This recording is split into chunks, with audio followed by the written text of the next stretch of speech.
다문화 교육 지금 유인물에는 5로 되어 있는데 4가 맞습니다. 네 번째입니다.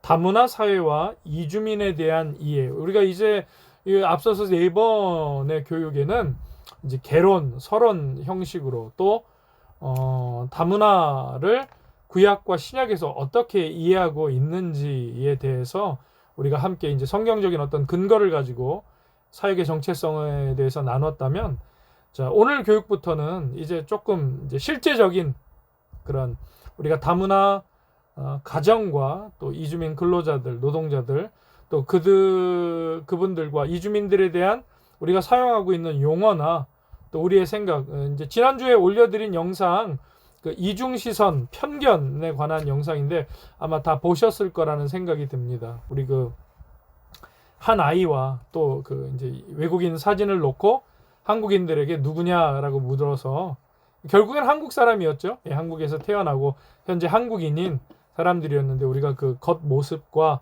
또 옷, 또 얼굴 생김새를 가지고 그렇게 판단하는 그런 모습들 우리가 생각해 봤고, 또 뒤에 등장한 우리 그 다문화 가정의 한 아이를 통해서 또 우리가 지금 다문화 가정과 그 자녀들과 또 그 가족원들에 대해서 어떤 선입관과 편견, 그러니까 즉 이중 시선을 가지고 있지 않는지에 대해서 우리가 함께 또 이렇게 좀 생각을 해볼 그 짧은 영상을 봤습니다. 여러분 영상들 다 보셨죠? 그래서 어떻게 됐든 저희가 앞으로 이제 나아가고자 하는 그 사역의 방향에서 그 이제 우리의 시선, 우리가 다문화 가정과 이주민들에 대한 선주민으로서의 어떤 그 시선들을 잘 정리하는 그런 이 교육이 되면 참 좋겠다는 생각을 해 보게 됩니다. 오늘은 그런 부분에서 다문화 사회와 이주민에 대한 이해, 또 우리가 그들을 이렇게 부르고 또 칭하는 이 용어들, 호칭들에 대해서 우리가 좀 생각을 해 봐야 되겠는데요. 자, 우선 하나 좀 생각해 볼 것은, 우리가 이렇게 나눔을 가질 수는 없지만, 대화를 나눌 수는 없지만, 우선 우리가 강의를 들어가기 전에 좀 생각해 볼 것은 모든 사람은 다 이주민이다 라는 겁니다. 다시요. 모든 사람은, 저와 여러분을 포함한 모든 사람은 다 이주민이다. 그러니까 쉽게 얘기하면 모든 사람은 이주의 경험이 있구나, 또한 이주의 가능성이 있다라는 거죠. 예. 그러니까 나와 나의 가족도 이주의 가능성이 있고, 따라서 모든 사람은 다 이주의 경험이 있거나 이주 가능성이 있는 이주민인 것을 우리가 또 깨닫는 일이 필요합니다. 여러분, 그 낯선 곳으로 이주해서 살아가는 것도 굉장히 큰 용기가 필요한 일입니다. 그렇죠? 예. 지금 강의에 참여하시는 여러분들께도 아마 그런 경험들이 한두 번은 있으셨을 것 같습니다. 그러니까 낯선 곳으로 이주해서 살아간다는 것은 큰 결단이고 용기가 필요하다라는 거죠. 그러니까 우리가 이사를 다녀도 그러할진데, 그러니까 다른 나라로 삶의 터와 일터를 옮기는 일은 이건 뭐 더 큰, 아주 큰 그 의미가 있는 겁니다. 어떤 면에서는 스트레스고, 또 어떤 면에서는 이렇게 뭐 기대, 굉장히 큰 그 소풍날만 해도 예, 옛날 기억들 나시죠? 저는 그랬습니다. 소풍 전날에 뭐 이렇게 어디 수학여행 가기 전날에는 잠도 못 잤던, 그래서 버스에서 아주 신나게 잤던 기억이 있는데요. 그렇게 뭔가 새로운 곳으로 이렇게 이동만 해도 굉장히 그 사람의 마음을 들뜨게 하고 또 기대하게 하고 또 두려운 마음도 갖게 하는 게 사실 이제 우리들의 마음인데요. 그러니까 따라서 지금 거주하는 곳이 고향이나 자란 곳이 아니라면 사실 우리는 모두 이주민이라는 겁니다. 이해되시죠? 여러분 동의가 되시나요? 그러니까 저와 여러분이 지금 그 살아가고 있는 이 삶의 터전이 고향이나 또 자라난 곳이 아니라면 사실 우리 모두가 이주민이라는 겁니다. 그리고 우리는 또 다른 곳으로 이주할 수 있는 가능성이 있다라는 거죠. 예. 지금 저희 그 다문화 사역 그 이제 유인물 나간 걸로 지금 강의를 하고 있습니다. 뒤에 오신 분들. 자, 한 번 더 말씀을 드리면 우리는 누구나 이주민이 될 수 있다. 그리고 이미 이주민으로 살아본 경험이 있다. 하다못해 이 국내에서 이사를 다니는 일, 낯선 곳으로 우리가 이사를 가고 뭐 직업이나 사업이나 여러 가지 일들로 인해서 옮겨가게 되면 우리는 곧 이제 이주민의 경험을 하게 된다라는 그러한 전제입니다. 자, 1번입니다. 자, 다문화와 이주민 관련 용어에 대한 이해인데요. 예, 요거 참 그 중요한 내용인 것 같습니다. 우리가 지금 사용하고 있는 말들, 그러니까 이 강의를 통해서도 우리가 사용하고 있는 말들, 그러니까 여러분 중요한 게 뭐냐면 지금 우리가 이 다문화 사회 교육을 하고 있는 것은 다문화 가정과 다문화인들, 이주민들에 대한 우리 기존의 어떤 그 시선, 시각, 이중 시선이라고 오늘 이제 나오지만 그 편견들을 우리가 좀 새롭게 하자라는 겁니다. 이 사역을 위해서. 그리고 우리의 철저한 그 아주 인간적인 그런 개념, 우리의 경험에 따른 시선을 바꾸자는 게 아니라 하나님의 나라의 일들로, 하나님의 형상을 닮은 사람들로서의 이주민들을 우리가 어떻게 받아들이고 이해할 것인가에 대한 시각, 또 편견이 있다면, 또 선입관이 있다면 그것을 우리가 바꿔보자는 취지로 이 교육을 지금 진행하고 있다는 것을 꼭 기억하면 좋겠습니다. 자, 유인물 보겠습니다. 다문화와 이주민에 관련한 용어에 대한 이해. 다문화 사회를 보다 잘 이해하기 위해서 용어와 개념에 대해 아는 것이 중요하지요. 예. 다음에 그 언급되는 용어들은 이제 우리가 앞으로 많이 사용하게 되고 우리가 사역을 하게 되면서 마주하게 될 단어들인데 이 단어들을 잘 이렇게 우리가 정립을 해놓고 우리가 그 마음속에 그 혼동하지 않을 때 더 오히려 그 이렇게 준비를 하는 데 도움이 될 것 같습니다. 자, 첫 번째 뭐죠? 이주와 이민이라고 되어 있네요. 자, 이주와 이민은 계속 쭉 읽어 나가겠습니다. 여러분 뭐 이미 알고 계신 것도 있기 때문에 한번 정리를 하는 그런 부분으로, 그리고 특별히 우리가 잘못 알고 있었던 부분은 조금 더 이렇게 좀 언급을 하도록 하겠습니다. 이주와 이민. 자, 이주와 이민은 모두 다른 곳 혹은 다른 나라로 옮겨서 살아가는 것을 뜻합니다. 하지만 이민은 거의 영구적으로 옮긴다는 뜻을 내포하고, 이주는 잠정적 혹은 한시적으로 옮겨서 살아가는 것을 뜻한다라고 하지요. 그러니까 이주민 가운데도 아예 이민을 오신 분들이 있지요. 사업상의 문제나 또 이곳에 어떤 근로의 목적으로 오셨다가 한국인하고 결혼을 해서 아예 자, 다음에 이주와 이주민 했고요. 다음에 이주민과 손주민, 이것도 참 많이 사용하는 단어입니다. 자, 이주민은 자신의 고향이나 자라난 곳을 떠나서 낯선 곳에 정착하기 위해 온 사람들을 가리키는 말이고요. 반대로 손주민은 고향이나 자란 곳에서 이미 정착해서 살아가는 사람들을 뜻하게 됩니다. 그러니까 조금 전에 말씀드린 것처럼, 서론에서 말씀드린 것처럼 지금 우리 여기 함께하고 계신 저까지 포함해서 11명 중에도 이주민과 손주민이 있어요. 그렇죠? 익산에서 출생하시고 이곳에서 계속 사신 분들은 손주민이십니다. 그러니까 저 같은 사람은 이주민이 되는 거죠. 그러니까 다문화라는 이름을 빼면 누구나 손주민, 이주민이 될 수 있다라는 지금 그 얘기를 드리고 있는 겁니다. 저 익산에 계속 사셨던 손주민 여러분들, 이주민을 선대해 주시기 바랍니다. 자, 결혼과 혼인입니다. 이것도 사실 우리가 익숙한 한글인데요. 이 다문화 사역과 관련해서는 명백히 좀 차이가 있다라는 거죠. 자, 결혼과 혼인. 일반적으로 통용되는 결혼이라는 용어는 남성과 여성이 이제 법적으로 부부가 되는 것을 뜻합니다. 그런데 혼인이란 용어는 남성과 여성이 예를 갖추어 부부가 된다는 뜻이 되지요. 그러니까 특별한 차이가 사실 없어 보이지만 혼인은 장가를 가고 시집은 오는 과정을 모두 포함하는 용어라고 할 수 있다라는 겁니다. 따라서 남성과 여성은 혼인 예식 후에 혼인 예식 후에 결혼 신고가 아니라 혼인 신고를 한다고 말한다는 거죠. 그러니까 용어의 정리를 분명하게 하는 겁니다. 그러니까 혼인의 방식으로 이주한 사람들을 혼인의 방식으로 이제 이주해서 한국에 오신 분들에게 결혼 이민자라는 용어가 아닌 혼인 이민자라고 그래서 부르는 것이 적절하다라는 겁니다. 그리고 혼인의 방식으로 한국 국적을 취득한 사람을 호칭하는 공식 용어는 결혼 귀화자가 아니라 혼인 귀화자다.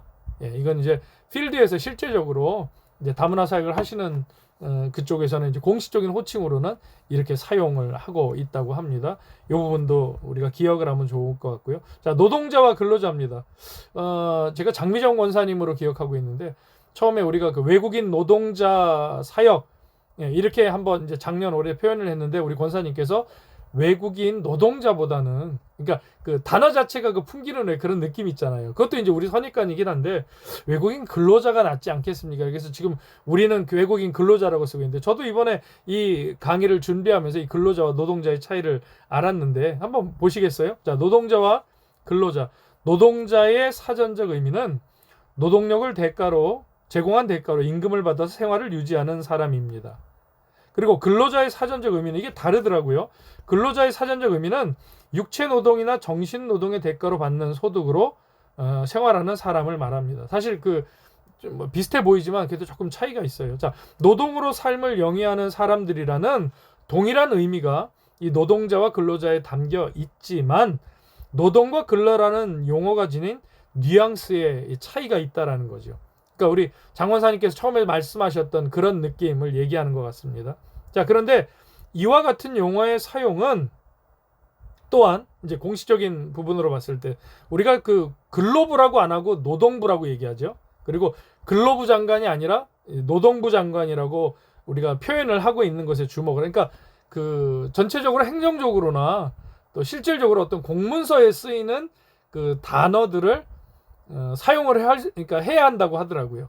그러니까 그게 습관이 돼야 한다고 하더라고요. 그러니까 외국인 근로자나 외국인 노동자나 비슷한 표현이긴 하지만 통일된 단어를 써야 하는 게 다문화 사역에 있어서는 다문화 이주민들이 외국인이잖아요.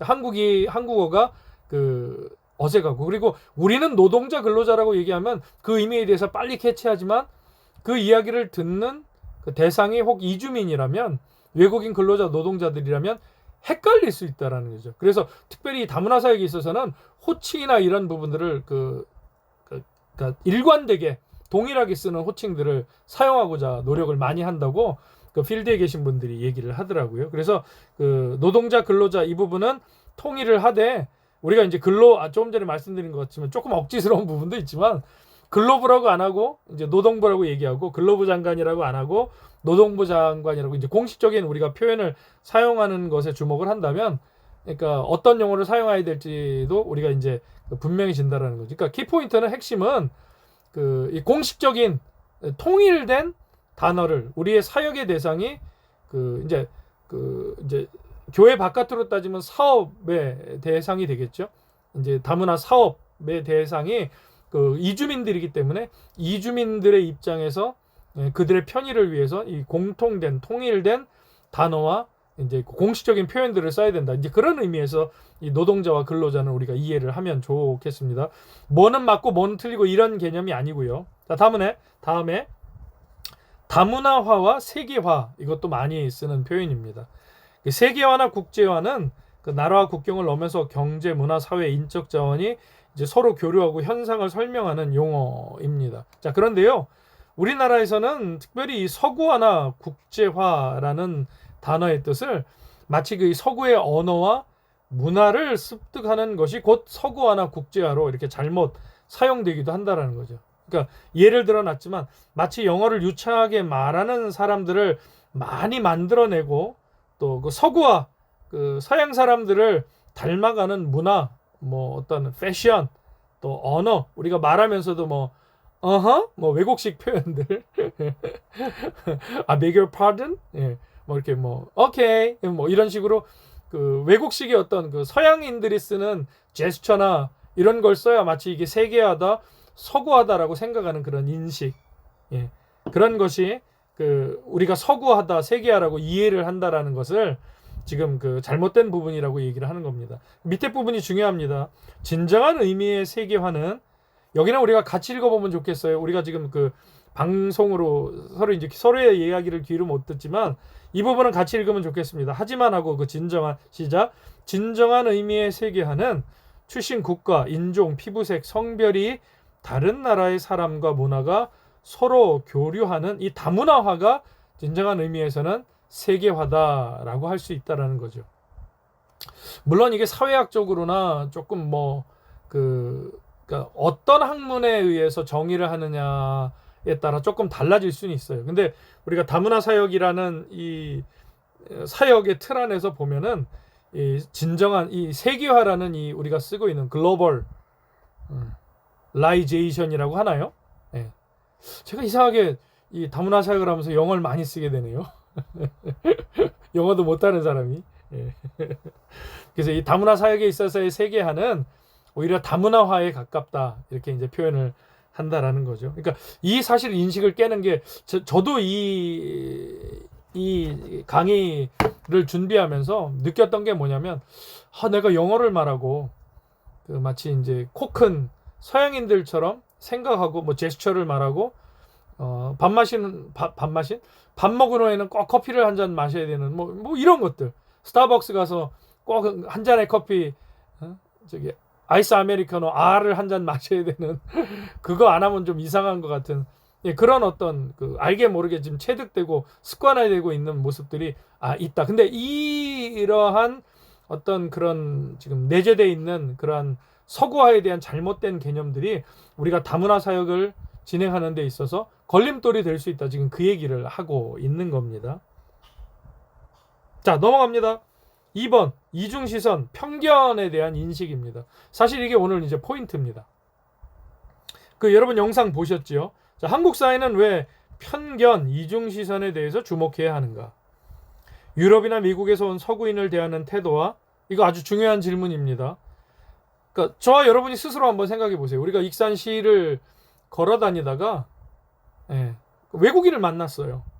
익산역에서 만났다고 해볼까요? 근데 우리가 그 서양인들, 우리가 흔히 얘기하는 서양인들, 백인들이라고 얘기하는, 그렇게 얘기하면 안 된다고 하는데, 그 서양인들, 미국 사람, 뭐 영국 사람, 키 크고 코 크고 하얀 얼굴에 그런 사람들 만났을 때하고 동남아시아 계통의 어떤 사람들을 만났을 때하고 우리가 어떤 마음으로 이렇게 대하나. 물론 언어가 안 되니까 일단은 어려운데, 동남아시아 분들이나 서양인들이 다 어려운데, 근데 우리가 조금 그 마음에 있잖아요. 왜 제가 굳이 일일이 설명을 드리지 않아도 우리가 서양인들을 대하는 마음하고 그 동양인들, 특별히 그 동남아시아, 우리보다 이렇게 좀 후진국이다라고 생각하는 나라에 사는 사람들을 대하는 인식하고는 그 차이가 있다라는 거죠. 지금 그 부분에 대한 얘기입니다. 유럽이나 미국에서 온 서구인을 대하는 태도와 아시아와 아프리카에서 온 비서구인을 대하는 한국인의 태도가 다른 까닭은 무엇인가? 자, 이와 같은 이중시선에 대해서 살펴보아야 하는 이유는 이주민에 대한 편견과 차별의 출발에 대해서 우리가 생각을 해봐야 하기 때문입니다. 자, 그렇게 해서 이제 몇 가지 쭉 그 이야기가 있는 5가지가 있는데요. 자, 이중시선 있죠? 영상 보셨죠? 그 영상하고 연결해서 생각하시면 좋겠습니다. 자, 이중시선이란 말은 동일한 사람이나 사건에 대해서 다른 시선과 잣대를 사용하는 것을 말한다고 합니다. 그러니까 다른 시선과 다른 잣대의 근거가 그런데 출신 국가나 인종이나 피부색에 근거하다면 이도 인종차별이 될 수 있다는 거예요. 그러니까 서구인에게 호감을 보이는 이유는 부러움과 선망의 시선에 우리가 근거한다라는 거죠. 반면에 비서구인에게 우리가 불친절하고 약간 하대하는 듯한 그러한 우리의 시선과 우리의 마음가짐은 그 무시의 대상이 되기 때문, 그러한 인식이 우리 안에 있기 때문이라는 겁니다. 자, 두 번째, 이중시선과 오리엔탈리즘. 자, 오리엔탈리즘이란 말이 있는데요. 자, 사이드라는 학자가 이런 얘기를 했습니다. 오리엔탈리즘은 서구가 동양을 규정하는 관점을 의미한다.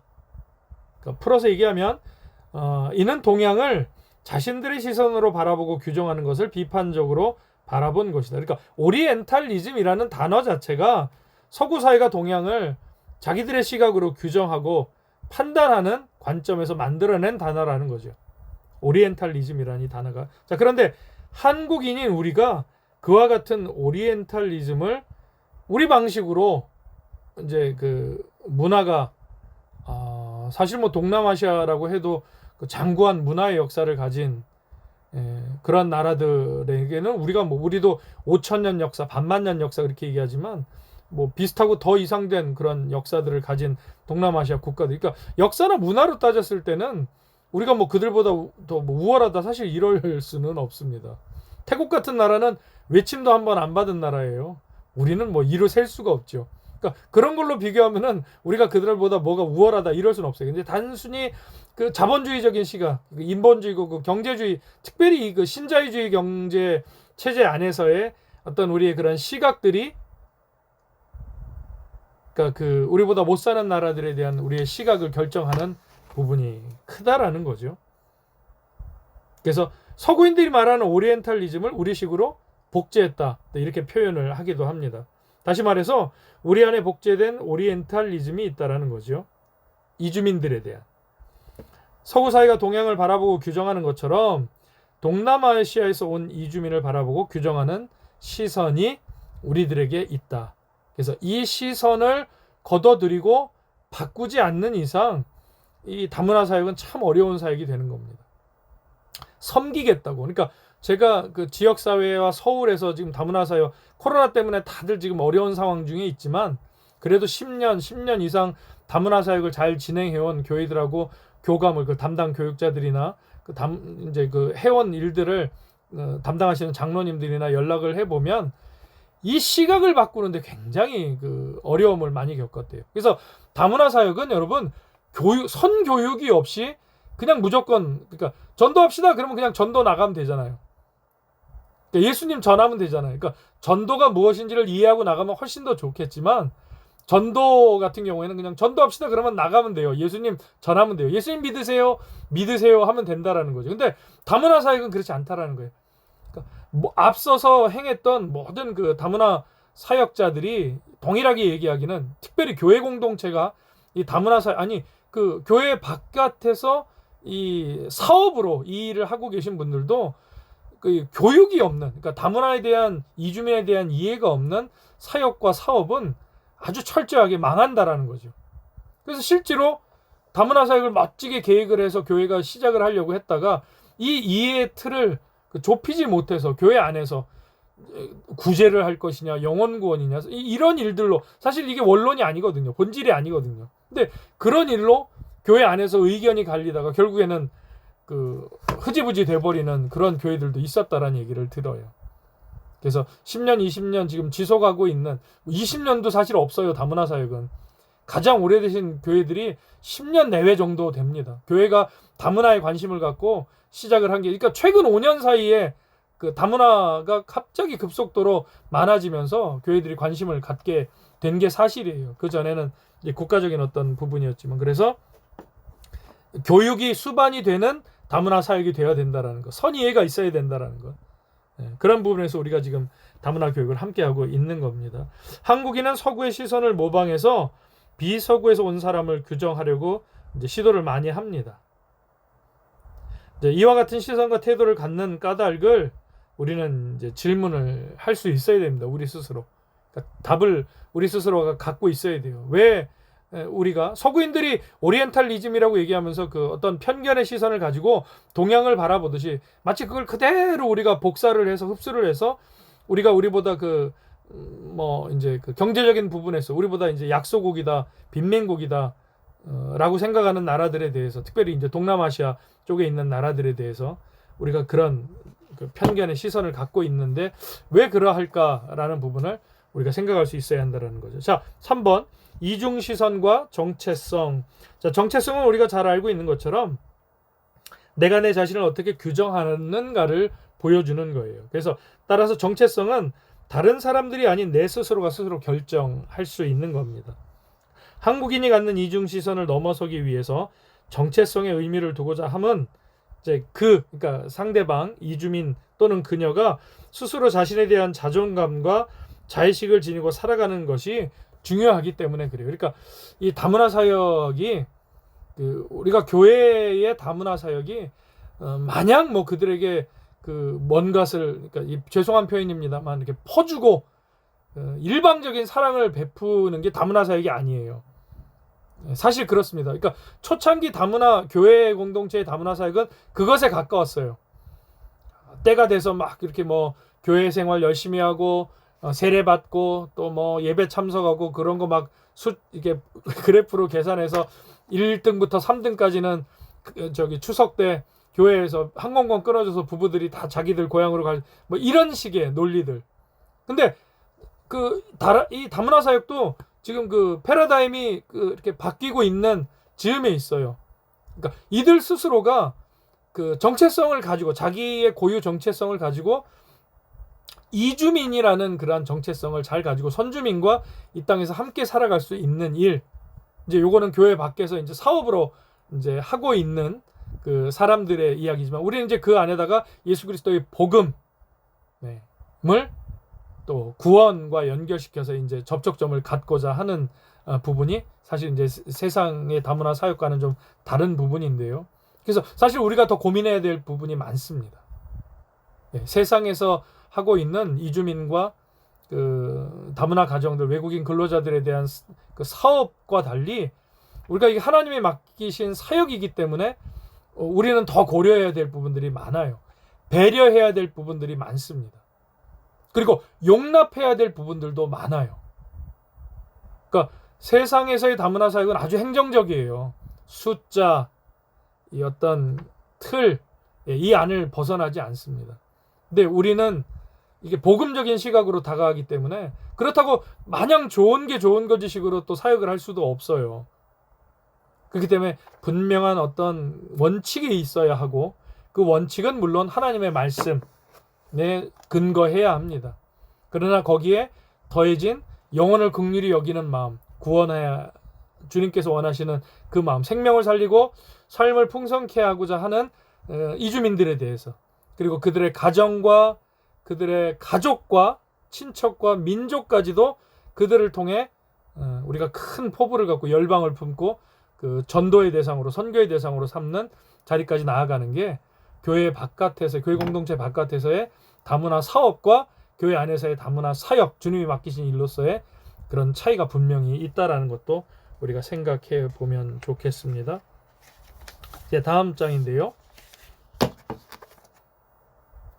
자, 우리 파농, 정신분석학자인 파농이라는 분이 그 정체성에 관련해서 그 연구를 많이 하신 분인데요. 자, 이분이 그런 실험을 하셨다고 해요. 수많은 흑인들을 상담하면서 치료하면서 왜 흑인들이 백인처럼 살아가고 싶은, 그러니까 흑인들 안에 백인처럼 살아가고 싶은 그런 심리가 강하다는 것을 이분이 이제 그 많은 상담 실예를 통해서, 케이스를 통해서 이제 알게 되었다고 얘기를 하는데요. 자, 왜 흑인은 백인처럼 행동하는가? 그것은 백인처럼 행동을 하면 더 존중받을 수 있다고 생각하고 판단하는 심리가 흑인들에게 깔려 있다라는 거예요.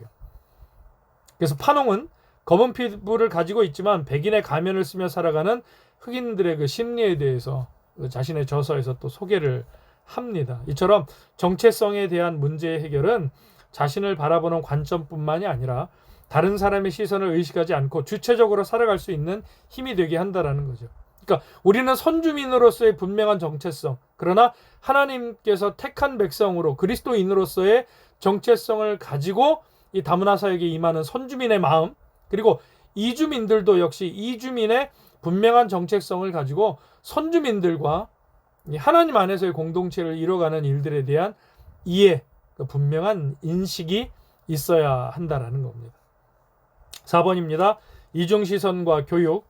자, 문명의 충돌이라는 용어가 한때 유행했었죠. 벌써 한 30년이 넘었습니다만, 자, 이 시대가 이슬람 문명과 기독교 문명의 충돌이라고 이제 그게 학자들이 그렇게 얘기를 많이 합니다.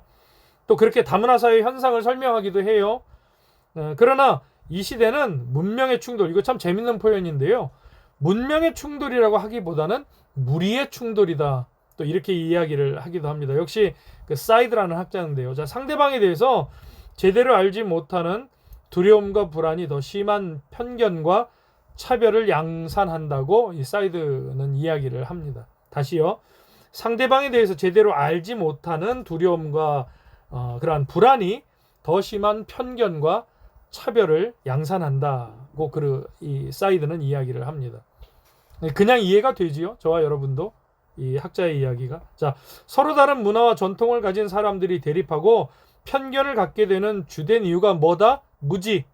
하나님을 아는 지식이 없어서 이스라엘이 망한 것처럼 이주민에 대한 선이해, 그리고 선 지식이 없어서 그러한 무지로 말미암아 우리가 그들에게 행동이나 말로 큰 실수를 하게 된다라는 거죠. 예, 같은 의미입니다. 자, 이중시선과 이중잣대에 대한 원인을 찾고 개선하기 위해서는 서로에 대한 적절한 이해가 서로에 대해서입니다. 예.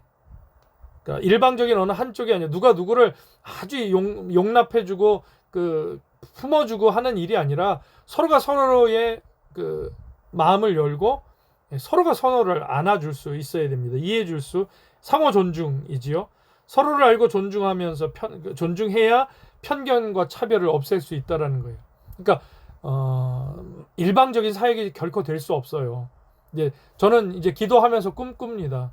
이제 그러니까 3가 정도 저는 감사해요. 다문화 가정, 우리 교회. 지금 익산 내에서는 그 다문화 사역을 그래도 뭐 그 교회도 오래되지는 않았지만 그래도 어떤 그 구심점을 가지고 접촉점을 가져서 이제 진행하고 있기 때문에 그 교회로 이제 이 익산시에 있는 이주민들의 어떤 특성은 특별히 이제 외국인 그 근로자들이나 또 혼인 이주민들 특성은 어떤 구심점이 되는 한두 사람을 중심으로 그 사람이 만약에 남중교회에 다니면 그 사람 중심으로 우리 교회에 필리핀 공동체가 생기고 몽골 이렇게 생기는 거예요. 지금 그렇게 해서 익산시에 있는 다른 어떤 교회에 다문화인들이 이주민들이 많이 지금 모여 있다라는 거죠. 하나님께서 다문화 가정이나 이주민들은 더 많아질 겁니다. 더 많아질 거예요. 그거는 뭐 분명한 사실입니다.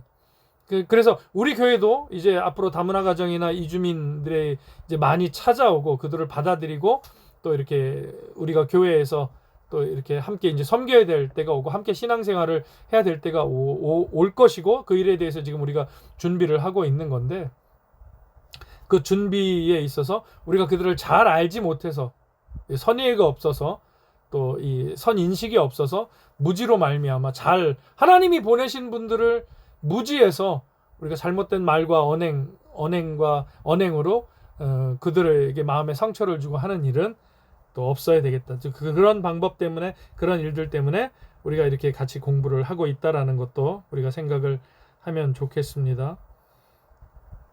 무지, 예, 서로에 대한 이해가 없다라는 것, 예, 자신이 모르고 있는 것을 인정하고 서로 알아가는 과정이 이중시선, 즉 편견을 없애는 아주 좋은 방법인 거지요.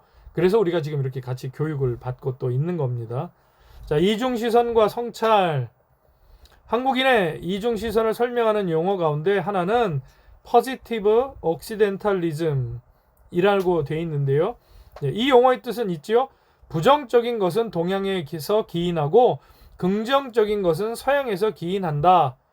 이런 인식을 포지티브 옥시덴탈리즘이라고 이야기한다고 합니다. 예를 들어서 어린 시절에 서부 영화 보면서 미국 기병대와 인디언과의 싸움이 있었을 때 어떤 편을 응원했느냐라는 거죠. 예. 예. 무슨 말씀인지 아시겠죠? 예. 우리가 누구 편이 되고 있느냐 하는 겁니다. 마음으로 응원을 하고 있느냐 이제 그러는 거죠. 자, 부정적인 것, 그러니까 은연중에 긍정적인 것은 서양에서 왔고 부정적인 것은 동양에서 왔다고 이렇게 생각하도록 만드는 사고방식과 관련되어 있는 것이 바로 이 포지티브 옥시덴탈리즘이라는 겁니다. 한국인이 서구인에게 더 많은 호감을 갖고 선망의 대상으로 생각하는 것은 이와 같은 포지티브 옥시덴탈리즘과 이제 밀접하게 관계가 있다는 거죠. 자, 우리는 우리 자신이 이중시선을 가지고 있다는 것을 성찰을 하고 자, 이를 해결하거나 극복할 수 있는 시각과 관점을 형성하는 것이 굉장히 중요합니다. 이중시선은 정체성의 문제, 또 교육의 문제, 관점의 문제와 밀접하게 연결이 되어 있습니다. 그리고 정체성, 교육, 성찰의 주제와 연관해서 지속적인 이러한 질문들은 우리로 하여금 고정관념과 편견을 극복하는 또 지혜를 제공해 준다라는 거죠. 자, 세 번째. 자, 이제 그 이주민에 대한 좀 이야기인데요. 예, 지금 40분. 예, 조금 속도를 내겠습니다. 자, 이주민은 누구인가? 한국 사회에 거주하는 이주민은 어떤 사람들인가? 다른 나라에서 노동과 혼인의 방식으로 이주해 온 사람들을 지칭하기도 하지만 다른 지역에서 이주한 사람 또는 이주민이라는 인식을 늘 지니고 살아갈 필요가 있다. 자, 여기에서는 다른 나라에서 한국으로 이주한 사람들을 중심으로 이주민에 대해서 살펴보겠는데요. 자, 노동 방식으로 이주한 노동 이주자, 또 혼인의 방식으로 이주한 혼인 이주자, 또 한국 국적을 취득한 혼인 귀화자, 또 이주민의 자녀인 이주민 어린이, 청소년, 유학생, 난민, 또 단기 체류와 방문 등 다양한 유형의 이주민이 있다라는 거죠. 자, 노동 이주자는 누구인가?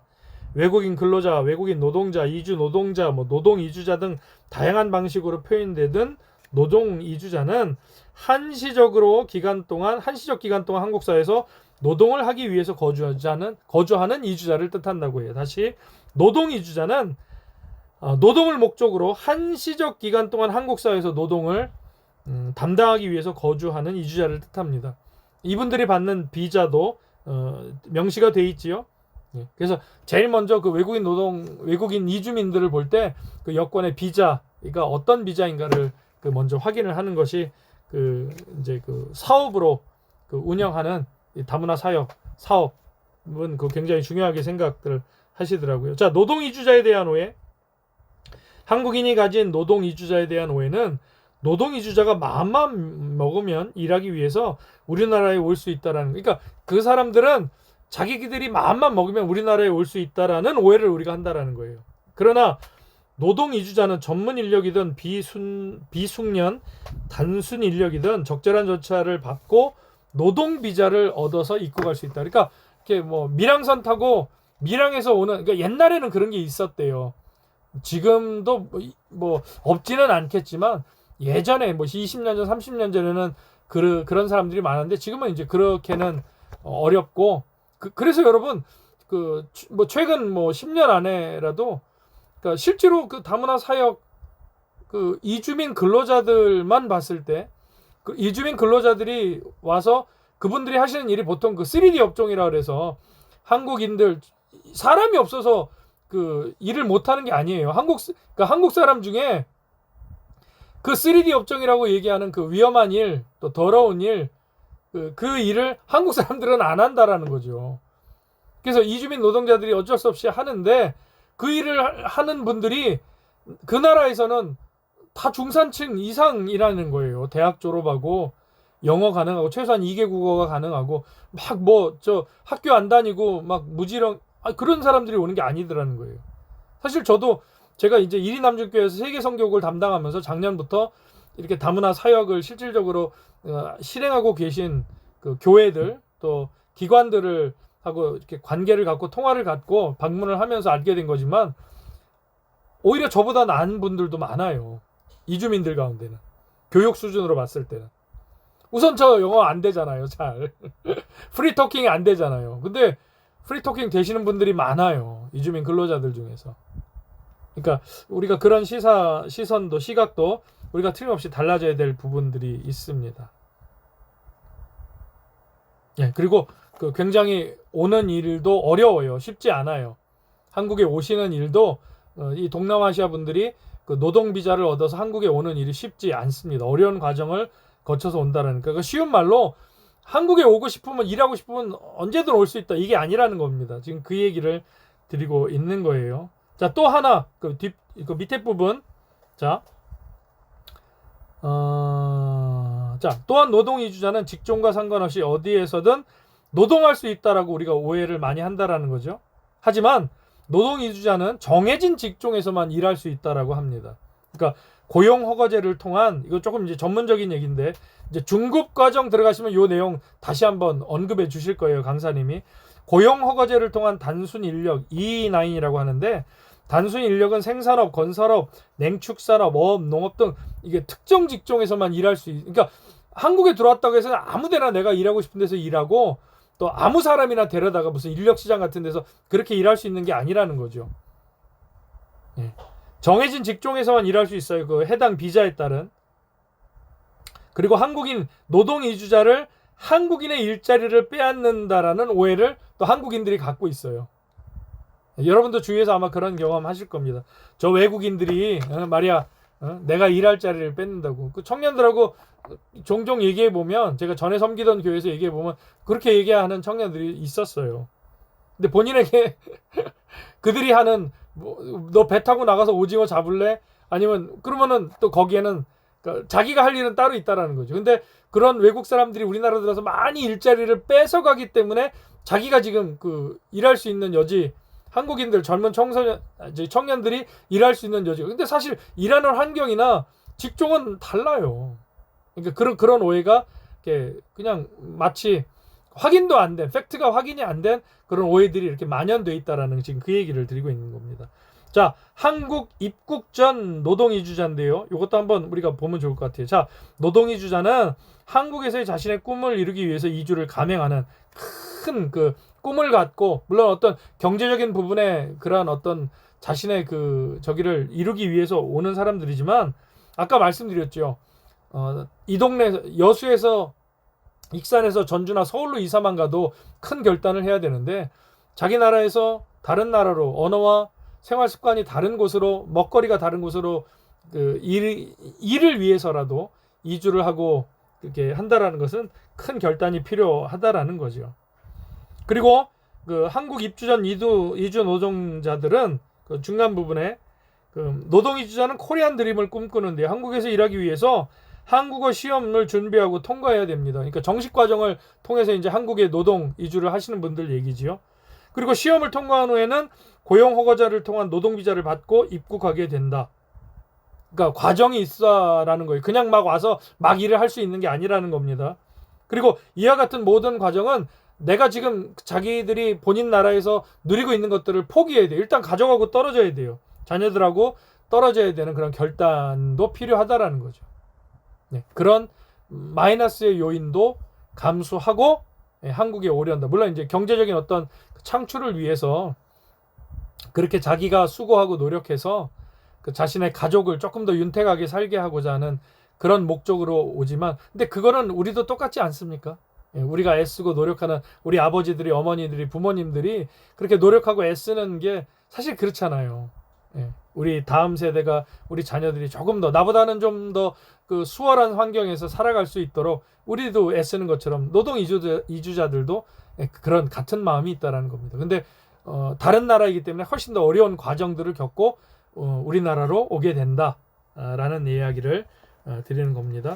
자, 한국 입국 후에 이제 노동 이주자는, 자, 노동 이주자들이 그 한국에 오면서 이제 기대를 갖고 오지만, 와서 이제 이러한 과정을 거쳐서 어떤 이제 그 일할 수 있는 곳을 이제 배정을 받게 되지만, 그 좋은 사업주를 만나기를 원하겠지요.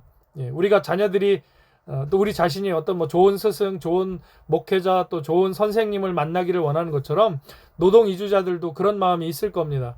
좋은 사업주, 사업장주를 만나고 싶어하는 그런 마음이 있을 겁니다. 그런데 고용허가는 사업주가 노동 이주자를 선택하는 방식이기 때문에, 즉 고용을 하려고 하는 사장님들이, 고용주들이 노동 이주자를 선택하는 방식이기 때문에 어떤 사업주를 만날지 노동 이주자들은 알 수 없다고 해요. 그러니까 다양한 형태의 사업주가 있기 때문에 문자 그대로 이제 복불복이라는 거죠. 친절한 사업주를 만나는 노동 이주자도 있습니다. 그 가끔 왜 TV에 소개되잖아요. 올리 사장님 정말 좋아요 하시는 분들 있잖아요.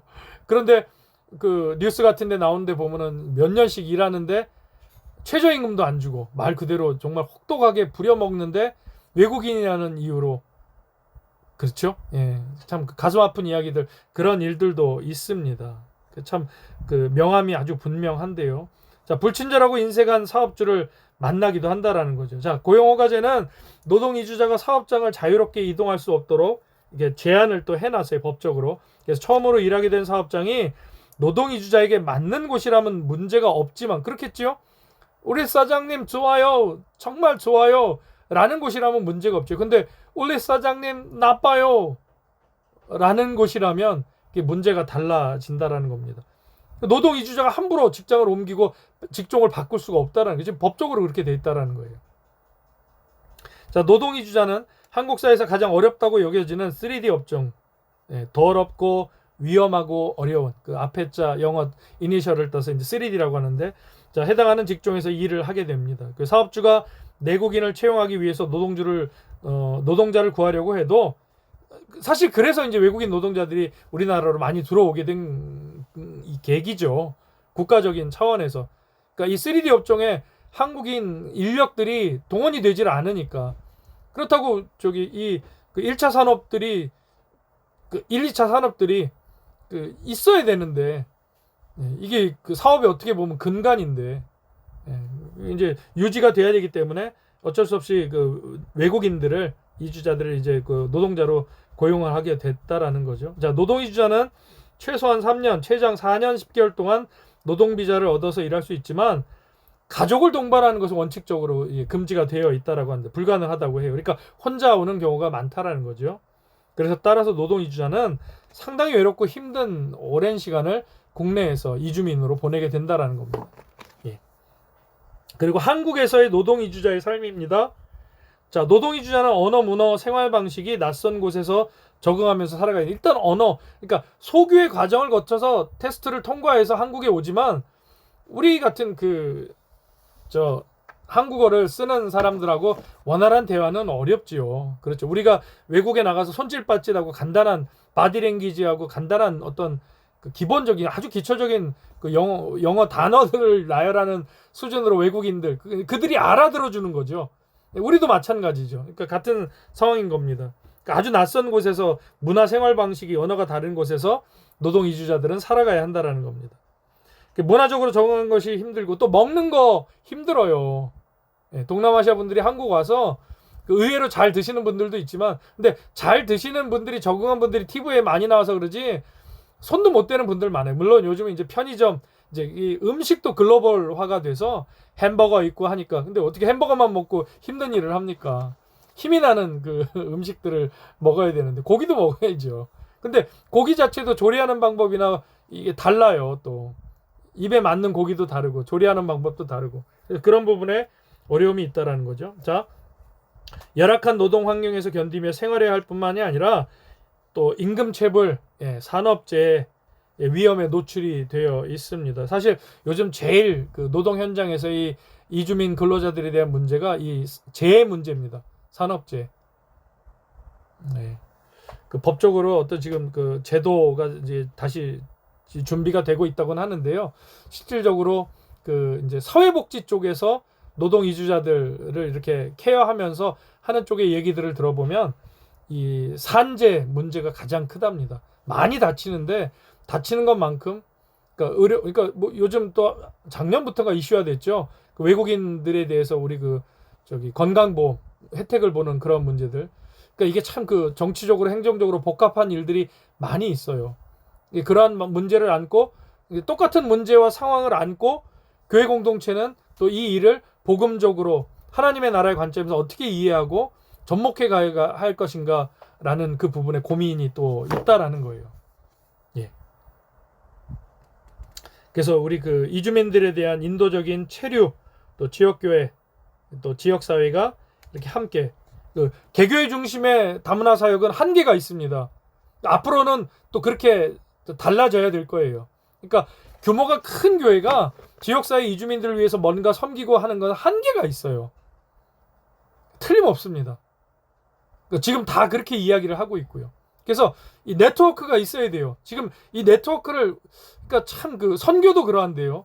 선교도 개교회 중심의 지금 선교가 돼서 참 어려운 부분이 많은데 이게 어떤 네트워크가 돼서 서로 정보를 공유하고 이 어떤 구심점이 되는 허브 역할을 하는 그런 것이 있다면은 정말 선교가 더 아주 그 체계적이 되고 그럴 수 있다는 현지에 계신 선교사님들 얘기를 합니다. 근데 개교회 중심의 선교들이 되다 보니까 어려움이 있어요. 근데 다문화 사역도 마찬가지라는 거예요. 그러니까 적어도 다른 곳은 모르겠습니다. 익산시 같은 경우에는 그 몇몇 교회 우리가 1인만 대 우리 교회를 포함해서 알만한 그 어떤 규모가 있는 교회들 예산을 집행할 수 있고 또 그런 어떤 인력적인 수급이 가능하고 그러한 교회들이 지역사회의 외부 기관들과 그 전문 기관들과 이 다문화 사역을 정부 사업으로 이렇게 운영하고 있는 사회복지 기관들하고 연계해서 사역, 그러니까 그들은 그들대로 그들에게 접촉점을 갖고 사역을 하고 사업을 하고 우리는 우리대로 이제 복음적인 시각으로 사역을 하는 거죠. 사역을 하는 거죠. 하나님의 사역을.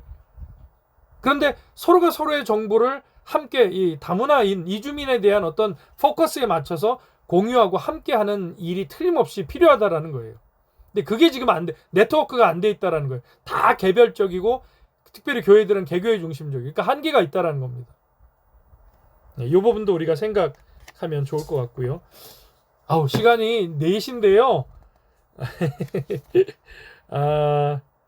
예. 여러분 뒤에 그 데이터들이 있어요. 이제 혼인 이주자에 대한 이야기인데, 그 결혼 이민자, 외국인 며느리 혼인, 한국 입주 전 혼인 이주자, 한국 입구 혼인 이주. 그러니까 오늘 이것은 어떤 그 용어에 대한 이해거든요. 그러니까 제가 여기 어떤 그 뭐 다른 특별하게 더 더해지는 사실 얘기들은 없습니다.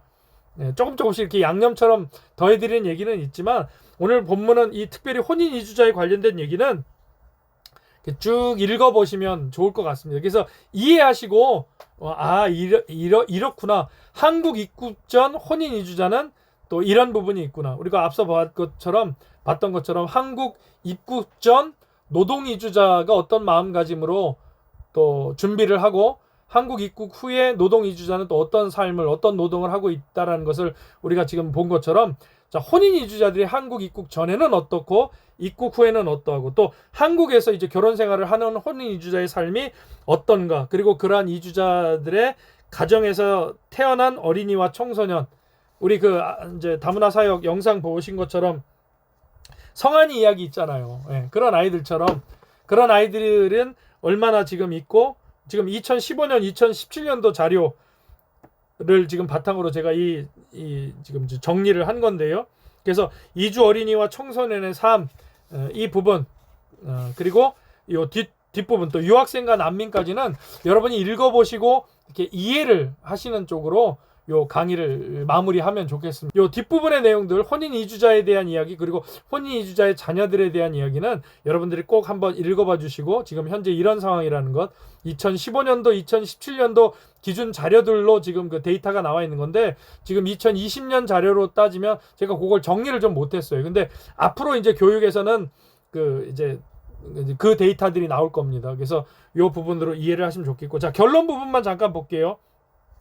성환이 이야기 보셨죠? 그리고 아까 그 편견에 대한 그 영상 보셨을 겁니다. 그 얼굴하고 옷만 조금 달라도 우리가 외국인일 것이다라는 이해를 했지만 다 한국 사람이었죠. 그리고 성환이가 주는 이야기, 다문화 가정, 이제 이주민 가정, 홍인 가정, 그 자녀가 커가는 이야기들 하는데, 그런 얘기 있었잖아요. 마지막 부분에 다문화 가정은 뭐 할 것이다? 가난할 것이다 라는 편견, 또 다문화 가정의 부모는 외국인 근로자일 것이다 라는 편견, 또 다문화 가정의 청소년은 당연히 외국어를 잘할 것이다. 그 성환이의 경우만 봐도 그렇지가 않았죠. 너 엄마가 필리핀이니까 중국이니까 중국어 잘할 거야. 그렇지 않다라는 거죠. 그런 선입견과 편견. 자, 그 마지막 질문이 저는 사실 오늘 우리가 함께 생각해 보면 좋을 것 같습니다. 자, 다문화라서 다른 걸까? 아니면 우리의 편견 때문에 다르게 느끼는 걸까라는 거죠. 자, 그게 우리 결론의 내용입니다. 자, 결론 부분 제가 읽어드립니다. 자, 우리는 다시 질문해야 합니다. 자, 이주민은 우리에게 누구인가 하는 거죠. 자, 그리고 우리는 이주민을 누구라고 생각하는가라는 부분입니다. 자, 이주민들은 용기 있는 사람입니다. 자신의 삶의 환경과 터전을 떠나서 한국 땅에 어떤 기대와 포부를 갖고, 이제 물론 그게 경제적인 어떤 측면이기도 하지만 그래도 어떤 큰 결단을 가지고 낯선 땅에 온 사람들입니다. 그리고 꿈을 위해서 힘쓰는 사람들입니다. 이주민도 사람이지요. 그래서 있는 그대로 존중과 배려를 받을 필요가 있는 사람들입니다.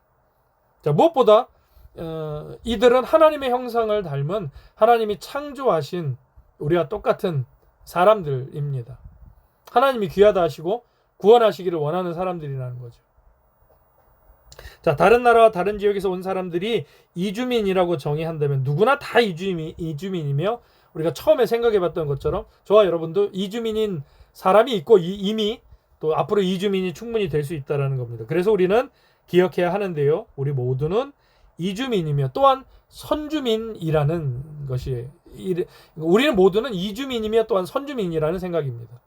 그러니까 선주민으로서의 기득권을 말하는 것이 아니라 이주민으로서의 그 정체성, 선주민으로서의 정체성이 잘 이 기독교 복음, 하나님의 말씀 안에서 융화되어야 기독교적인 다문화 사역이 진행될 수 있다라는 부분입니다. 자, 그 굵은 글씨 보이시죠? 100명의 이주민은 100가지의 이야기, 스토리를 가진다. 그래서 우리는 이주민에 대해서 너무 성급하게 일반화하려는 또 내 경험과 가치관으로 그들을 판단하고 그 편견을 갖고 또 그 선입관을 갖는 것을 그런 오류를 범하지 않아야 한다라는 겁니다.